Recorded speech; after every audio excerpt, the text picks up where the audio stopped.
So the question is, ILD, has anybody seen it yet? Has anybody seen an ILD? You did, Mark. What happened? I just had one on Wednesday. Really? Wednesday, my first one. Asymptomatic, was picked up on a restaging exam, just in the upper lobes, patchy infiltration, no fever, no white count, no cough, not completely asymptomatic. But we had to hold. That's the package insert says you hold even for grade 1. And then only reinstitute if it resolves. And even the package insert says consider steroids in this instance. It says consider. And for grade 2, you permanently discontinue the drug and you do give steroids according to the package insert. And this is something our audience really has to know, that, women with metastatic breast cancer, they're tired, they're short of breath, they have haziness on their CTs that we blow off. We can't do that anymore. We really have to be very, very careful, because if you don't, they can get into trouble. Would anybody treat someone with lung mets or lymphocytic spread with this drug? We have.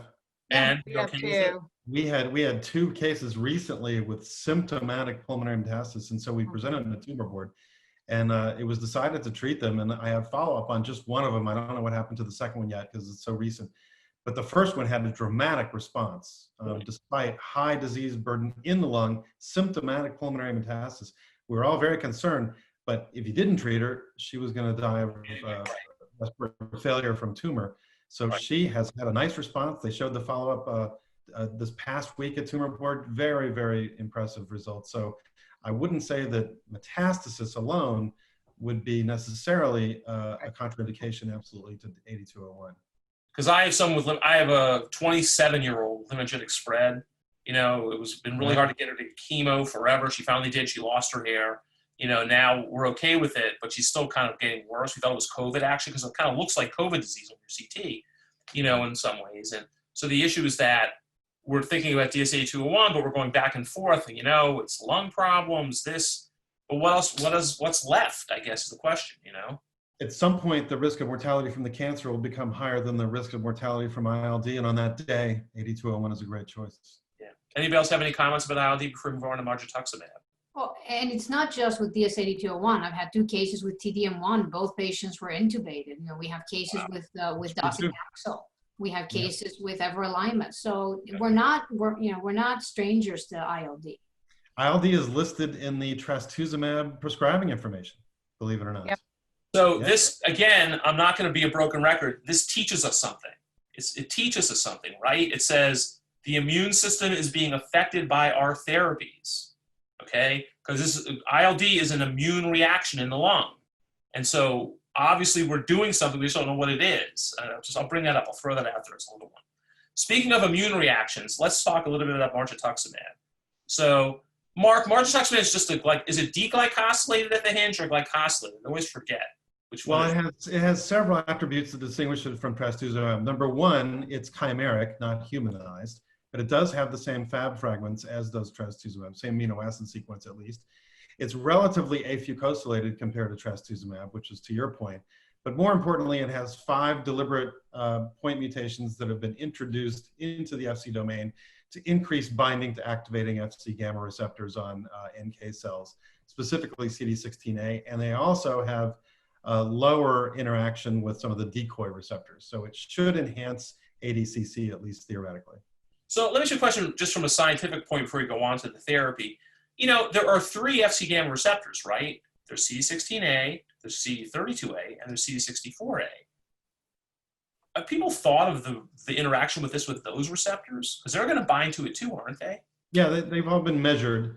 And as far as the decoy receptors go, there's lower and certainly no worse binding as compared to trastuzumab. So again, it shouldn't be a problem. Yeah. So the SOPHIA trial, as I understand it, was. Can someone describe it? Who wants to describe it? Anybody want to take a crack at it? Carey, you want to take a crack at SOPHIA? You familiar with the design?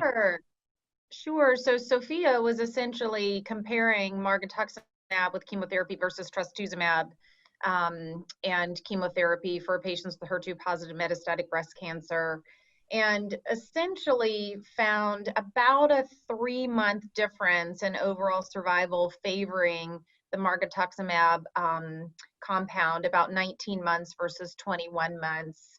PFS was around 4 months versus around 6 months. And there did appear, as Mark was saying, for there to be preferential activity, translated improvement in PFS even further for the patients who had the CD16A high affinity genotype. Actually, it was the low affinity F allele carriers that did better. The Because VV Oh. carriers did the same.